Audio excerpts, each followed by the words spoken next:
welcome to another edition of Public Opinion with Pam and Vanetta.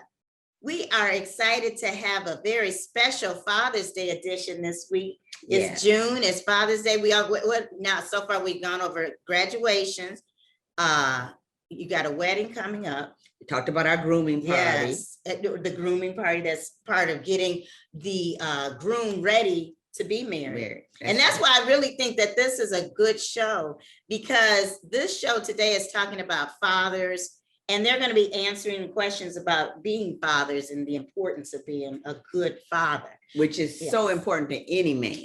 Yeah, it should be important to, any man who plans on having children. Right. I think it's helpful if anybody wants to even think about becoming a father, they need to talk to another person who is a father so that they can get good guidance and good wisdom. Right. It's always someone you can learn something from. Right. But that's their truth. Right. And we are so fortunate to have two very special guests right here on the show. And that is your husband and my husband. So you want to introduce your husband?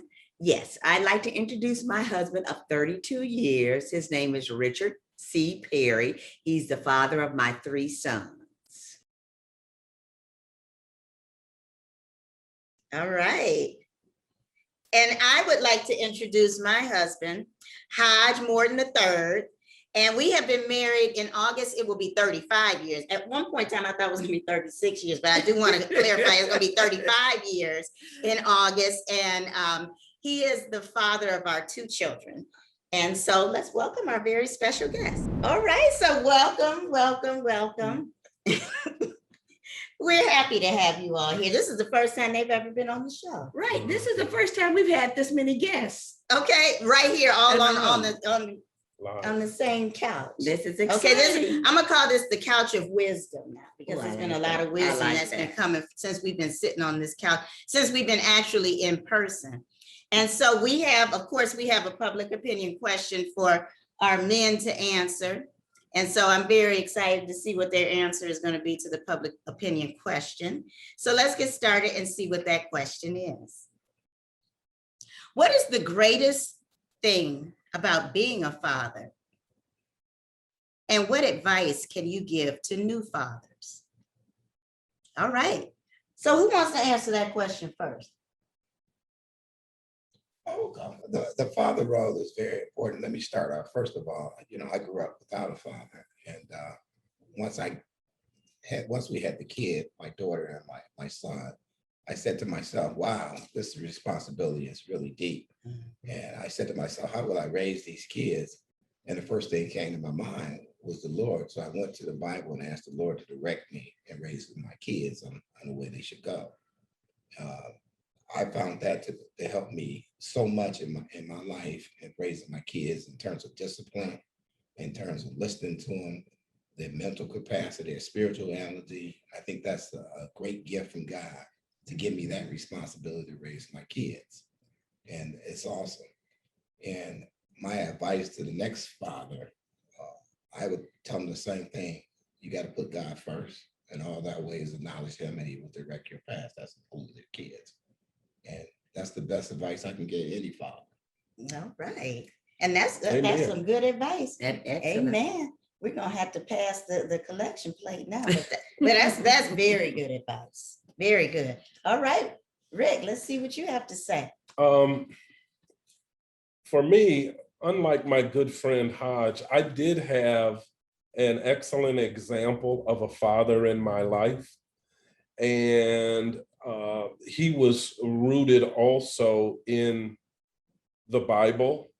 And much of our teachings came from history and biblical teachings.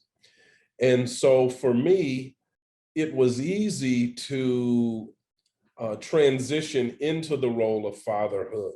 When the doctor first put my son Dalton in my arms, I knew at that moment that my life had changed.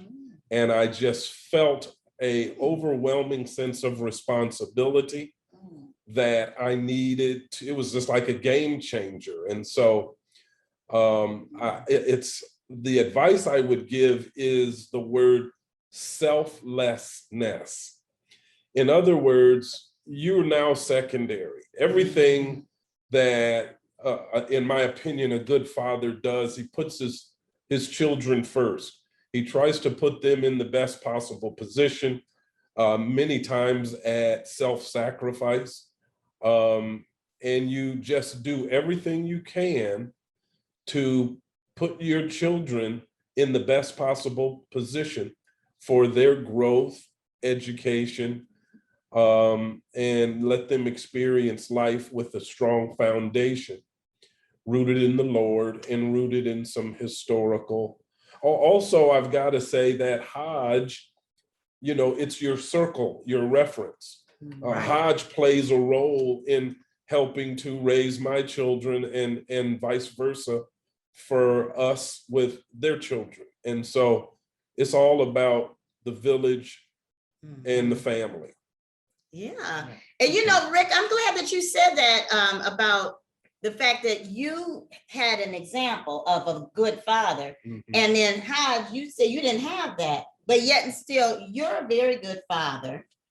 So what do you think is the reason why you were able to overcome not having as good of an example of being a father, and how and I know you attribute it to God, but is that solely the only thing you would attribute it to, or what else? Well, yes. I mean, somebody prayed for me, and the things that I seen as my father doing, I was like, wow, I don't want to be a father like that. So the more that I was involved with the church, the more I learned about God, the more he gave me the wisdom to raise my kids. And that's how I was able to sustain and be a good father. But yours is unique. You said you didn't have a father, but he was there. He just wasn't the father you needed him to be. Exactly. I mean, a father never took me to a baseball game, never took me to a movie. I mean, it was horrible. It was just horrible. Yeah, because I'm wondering then, and Rick, you said that it was almost like a profound change that you experienced when you held your child for the first time. But why do you think there's so many men who, I guess, I don't know if they don't feel that way, or they are not truly living up to what they should be doing as fathers? If I had to venture a guess to answer that question, it has to be about what you as a man are vested in. Are you vested in growing a family? Are you vested in your spouse and you guys growing as a couple and developing? Or are you just more of a hit it and quit it type of situation? And my girlfriend got pregnant and now there's a baby. But even in my opinion, even in that example, when a child comes into the world, you're on the light, camera, action. I mean, it's time for you to be a daddy. You've got to change. You've got to begin to support and raise that child, whether he or she is a surprise or not. Children don't ask to be born. They come through us, but not, they're a gift from God. And we have to, you've got to, in my opinion, you've got to a man up in so many words, and be a part of your child's life and be a positive example, whether you're with the child's mother or not. That doesn't separate fatherhood. You can be a bad boyfriend, a bad husband, a bad co-worker, but you should be a good father to your children. And just to piggyback on what Rick said, the Lord had given you this gift, this child, this daughter. And, this is a great gift. It's something that you should be grateful for, to try to raise them right. And that's why I said that manual is back to the Lord to raise those kids. I mean, that's where you're going to get all the wisdom at. I mean, to raise them. Your and foundation. So it's awesome. I just can't understand how a man don't want to raise his kids that the gift that the Lord gave him. I mean, it's just, it's mind boggling to me. I just, I just don't quite understand that. It is hard to take. It's- Well, I would say yeah. Rick had a unique situation. His father was an excellent father, but his father before him, his grandfather, Rick's grandmother died at a very young age, and she had 4 boys to raise. Mm. How old was your father? When his mother passed, Yeah, like 4.5. he had no wow. memory of it. Is that And right? and he raised those 4 boys all up to be successful. Rick's father had a great example. Rick had a great example. Mhm. And I hope to say my boys will be even better fathers. Oh, yeah, but they definitely have a wonderful example. I mean, and the both of them, I mean, I can recall you and Rick both always being at every sporting event, everything, you know, for your kids. It was Yeah. like, and the same with Hodge and I, but I mean, Hodge didn't miss one of our son's game. Now, I may have missed a couple here and there, About but that. I didn't miss, I mean, but he didn't miss any. I mean, it was so important for him It to is. be It there. is important. You know, It it was, is. and it's important for a child to see that they're, you know, that That's their important. parents are To look up in the yes. stands. Now, I remember when our middle one, who played basketball, every time he made a shot, all the parents said, look how he looks up at his dad. Aw. And then with the baby, they knew his voice. He had a thing that he said, don't be afraid to win it. Okay. And then when my other son ran cross country, you couldn't even, you know, see where that was, but we'd run along and follow. I mean, it just was a responsibility to be there and be a part Yeah. of for Right. him. And- Because you've got to watch your children in everything they do, whether it's sports, whether it's if they're singers, dancers, Mhm. Right. whatever it is, Mhm.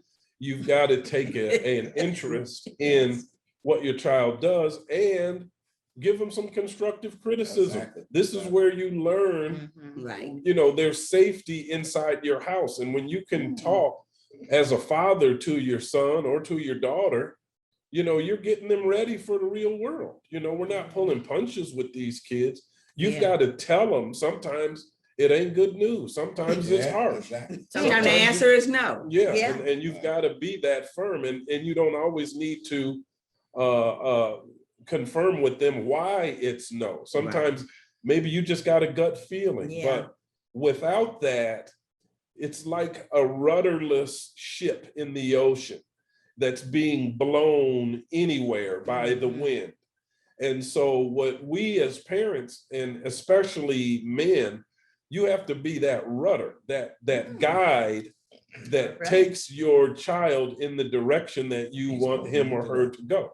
Yeah. Otherwise, they're going to blow in the wind and they're going to go where the wind takes them. Exactly. And that may not be where you want them to go or where you want them to end up. Well, now, do you all think you were better fathers because you were not young men? You were 30 and nearing 30.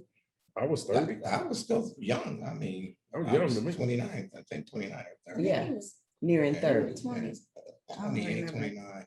I want to believe that if I'd have had a child at, 19 or 20, my commitment to the child would not be any different. Mhm. I think that. Yeah. We were married and had been married several years and were, moving along like a couple would move along. Mhm. But again, I separate those roles from being a father. Yeah. When you have a child in the world, you are a father. Yeah. Absolutely. That's right. And so you just got to literally make that decision. What kind of father am I going to be? To me, it's an easy choice. And I would have made that choice whenever I had a child in the world. Absolutely. And I agree with you that 100% there, Mr. Perry. Okay. But I must say too, with kids, you got to listen to your kids too. That's another thing. You can do some talking, but you still got to listen to your kids too to see where they're coming from. Mhm. Because they might have something in their head that's going off that they don't quite understand. And that's why the Lord gave you 2 ears and 1 mouth, 2 ears to listen Mhm. before you say things. You don't want to provoke your kids to anger. Right. You got to be Yeah. very sensitive on what you tell each other. Mhm. The whole 9 yards. But Yeah, it's a learning process. It's like you learn as you go. It's it's no book for it. being a parent. You're right. It's just no manual. For everything else, you get some type of guidance you know, before Or you can required to take a drive, like, test. have to actually Right. take a test. Right. With this, I'll never forget, remember when we were in the house when we had our first child, when we were about to go, Hod said, I can't believe that they're gonna let us go home with this baby. That's what he said. He Scary. said, I can't believe they're gonna let us go home with this baby. Yeah, that's I scary. said, well, we're not gonna be the first and we're not gonna be the last. I said, we'll have to figure it out. But he was just could not believe it. It was just like that. He was just like, this is something. You don't know what to do. Yeah. But that's where the Lord comes in. Exactly. You figure it out. Mhm. And your Yes. village. Now, I will have to say for Rick and I, you all have been a sounding board for our children. They have come to you when they didn't necessarily want to talk to us about things, especially Hodge and my baby boy. Now, they have a relationship like Yeah. no other. Yeah. He feels like you are authority. Uncle Hodge Uncle said. Hodge said he loves his Uncle Hodge and Mhm. Hodge loves him. But it's not, and that's a beautiful thing. That's a wonderful thing because, right, we have a village of people. And you know what? We're so honored also to have 5 other men who have submitted videos, answering the same question that we asked our husbands, the same exact question. What is the greatest thing about being a father, and what advice can you give to other fathers? So you all want to see what they had to say? Yeah. I'd be interested. What does it take to be a good father? I think the most important thing is that you got to be a role model for your children. You got to be they should not have to look outside the home for a positive role model. You will always want to do the right thing. You don't want to say, do as I say, not as I do. You want to live it and really mean it. Advice to a new father would be protect your children. You are the protector of them. Keep them out of harm's way. The other thing I would say is always respect their mother, because if you have sons, you want them to know how to treat a woman, and if you have daughters, you want them to know how they should be treated. So that is my advice as for being a good father and just being a father in general. That was great. What do you all think about that? I really enjoyed him. I think he was right. I like what he said about treating the mother of your children right. Right. That's very important. Got to be an example. That's right. I would say that you need to be patient with your child and be patient with yourself. You're both going to have rough days. Every child comes with certain challenges, and every parent has things going on in their lives, so don't let those things break you. Don't be afraid to show affection to your children. Hug them, kiss them, and be there for them. Tell them that you love them. Whether you're a biological father, a stepfather, foster father, adoptive father, or emotional father, the key word is father. You can and will have a lasting effect on a child's life. Strive to make it a positive one. Be well, and happy Father's Day. I like that as well. He said, Excellent. yeah. He said you have to be a positive role model. And I like that. Good morning and happy Father's Day. The most important thing to me about being a father is lead, provide, and protect. You have to have those 3 key elements in order to be a successful dad, I believe. Leadership comes because the man should be in charge of the family.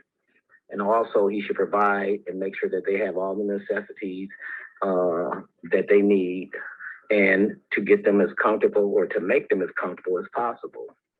And also protect in various ways, financially, physically, mentally, etc. The advice that I would have for the young fathers nowadays and the new dads is provide a good environment for your family, and you want them to have a better life than you had. Even if you were born on a silver platter, then maybe they need a gold platter. However, you don't want to give them too much. You want to make them realize that they have to earn a place in life. They have to earn their way in order to be respected. Happy Father's Day. I like that. You do have to, I think you do have to teach kids to be responsible. Oh, You know, yeah. even, I think sometimes we give so much to our kids. Absolutely. And, but they have to learn how to be responsible. They have, because otherwise you're raising kids that are right, who will eventually be ungrateful and they won't know how to in turn teach their children responsibilities. I think that's very important. I think the most important thing about being a father is that you have the opportunity to shape a life and to influence that life, to make them a successful adult in society. Some advice for new fathers? Advice. Well, life is about mistakes and challenges and whatnot. I tell people all the time, there is no manual with fatherhood, parenthood, period. You're gonna make some mistakes. You're going to even try to figure, are you doing the right thing? Are you molding them in the right way? But always have that idea in the back of your mind that you're doing it with love. Takes a village. You have to listen to people. You have to listen to your child. Again, there's going to be mistakes made, but again, remember, you love that child, so you want the best for them. Right, it's echoing the same good advice. Yeah. Very good advice. Rick, Hi, I'm Jay. I have a son and a daughter, and I want to tell you some really important things about being a good father. You have to care and love your kids unconditionally. You have to understand them at all times and always listen to what they have to say. Communication is very, very, very important. You always have to put your kids first because they're the most important things in the world to me. And if there's something going on with your kids, you always have to be there for your kids. You have to be a great role model for your kids because you teach them, you show them, and you tell them the right way to do things. They're going to be better people as they get older. And always teach them to care about other people because if they care about other people, they'll be better people themselves. I'm very proud of being a dad, and I couldn't imagine being anything but. Happy Father's Day. I really like what everybody had to say. All of them had a lot of great things to say. Yeah, it was Some like, recurring themes in there. right. But isn't that what makes it, Yeah. you know? Absolutely. Yeah, I think the biggest recurring theme is about being there for your children. Mhm. And like what you said, has listening. Also, you have to listen to your children. You have to be a responsible parent and know that, especially if you're in a household, that you are the head of that household. Correct. And so that, because kids need to know that their father is going to be there to protect them and to provide. Mhm. And that's what I heard. I heard protection and be a provider and just be there for them. So I have really enjoyed this. I hope you know what you did. I want you all to see. I got this balloon for them next, so everybody can Oh, we see. get the balloon? Oh, nice. It's all worth it. It was So all right. I didn't started- even know I was going to get something like that.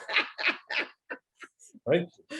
Well, I certainly hope that you all have enjoyed this segment. If you all would like to also offer a response, please drop your response in the comments section to the question, what is the greatest thing about being a father and what advice can you give to new fathers? So until next time for another episode of Public Opinion, we will see you then. Thank you so much for joining us. And remember that everybody's entitled to their own opinion. Bye-bye.